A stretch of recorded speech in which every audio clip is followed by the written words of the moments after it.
Hello friends, मी Urmila cooking क्लासेसमध्ये सर्वांचं मनापासून स्वागत करते। आज आपण बनवतोय स्ट्रॉबेरी मिल्कशेक। हा माझ्या मुलांना खूप आवडलेला होता, त्यामुळे चला मग कसा केला तो पाहूयात। इथे मी हा स्ट्रॉबेरी क्रश घेतलेला आहे, अर्धा कप दूध घेतलेला आहे आणि एक छोटासा आईस्क्रीमचा कप आहे तो घेतलेला आहे।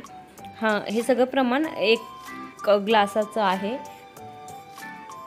आता इथे मी 2 टेबलस्पून स्ट्रॉबेरी क्रश घालतीये आणि हे आता मिक्सरला फिरवून घ्यायचे।